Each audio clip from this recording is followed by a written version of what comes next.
ready to discover the best of the city of Torrevieja in just 72 hours. Join us as we take you through our daily itinerary to explore this amazing place, discover hidden treasures, and immerse ourselves in the beauty of this special city. Watch this video to the end and experience the magic of Torrevieja. How to get to Torrevieja. Torrevieja is a coastal town located in the province of Alicante, in the southeastern region of Spain. There are several ways to get to Torrevieja, depending on where you are coming from and your mode of transportation. Here are some options. By plane. The nearest airport to Torrevieja is Alicante Airport ALC, which is approximately 45 kilometers away. You can take a taxi, rent a car, or take a bus from the airport to Torrevieja. By bus. There are regular bus services from many Spanish cities to Torrevieja. The main bus station is located in the center of the town, close to the seafront. By car. If you drive to Torrevieja, you can take the A7 highway, also known as the Autovia del Mediterráneo, which connects the town with other cities along the Mediterranean coast. Don't overspend on accommodation. Instead, check out our list of cheap and quality hotels in this beautiful city. Check out the full list in the description below. How many days do you need in Torrevieja? Are you planning a trip to Torrevieja and wondering how much time you should spend in the city? Well, look no further. 2 days in Torrevieja is the perfect amount of time to see and do many things. And with careful planning and flexibility, you can make the most of your trip.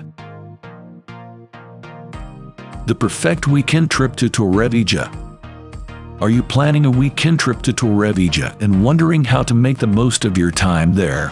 Here's a suggested itinerary for a perfect weekend in Torrevieja. First day. On the first day of my weekend trip to Torrevieja, I arrived early in the morning, checked into my hotel, and immediately explored the city.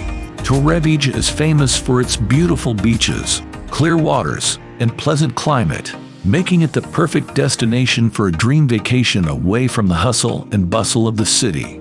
I spent the first 2 hours of my day wandering around town, taking in the sights and sounds of the area. Afterward, I went to the beach and swam and sunbathed for a few hours.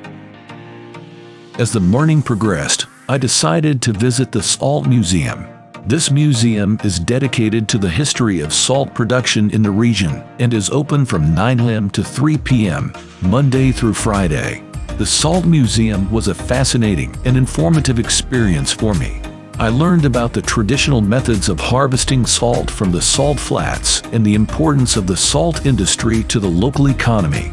I was able to appreciate the work of the local people and how it was important for the city.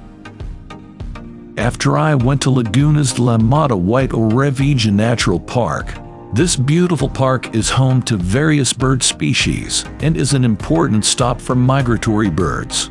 The park is open from 9 a.m. to 8 p.m. and provides a peaceful environment for visitors. I spent the rest of the afternoon walking around the park, watching all kinds of birds, and enjoying the peaceful surroundings. The park was one of the highlights of my trip and a great way to end my first day in Torrevieja. The natural beauty and tranquility of the park were truly remarkable, and I would recommend it to anyone visiting the city. Second day. Pirate's Lair to Paradise, a journey to the island of Tabarca. On the second day of my weekend trip to Torrevieja, I woke up early and set out to experience the natural beauty of the nearby island of Tabarca. As I set out on my adventure to the island of Tabarca, located just 22 kilometers off the coast of Alicante, I couldn't help but feel a sense of excitement. This small island, the last inhabited one in the Valencian community, had a population of only 55 people in 2015. This island, located just a short boat ride from the mainland, is a popular destination for visitors to Torrevieja due to its rich history. As I approached the archipelago, consisting of Tabarca, the biggest of the islands, and the small islands of La Cantera, La Galera, and La Nau. I was struck by the island's rich history. Known as Plancia by the Greeks, Planeria by the Romans, and San Pablo in the Middle Ages, legend has it that this is where the Apostle Paul ended. It has also been known as Plana Alones, or the small island of Santa Pola, but in 1770 it got the name it is currently known. Nueva Tabarca New Tabarca. I boarded the boat at 8 a.m., and it took about 30 minutes to reach the island.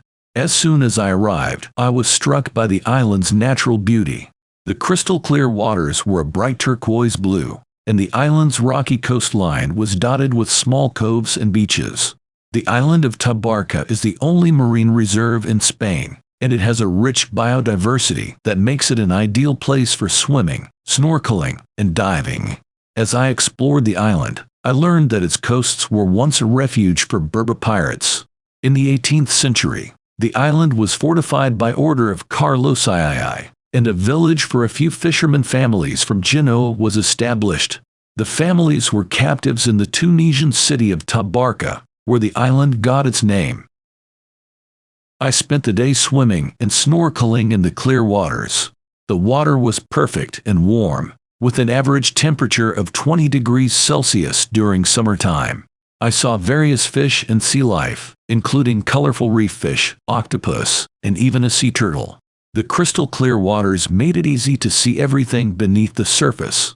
The marine reserve is home to around 400 species of fish, including groupers, moray eels, sea breams, and many other species protected by the fund.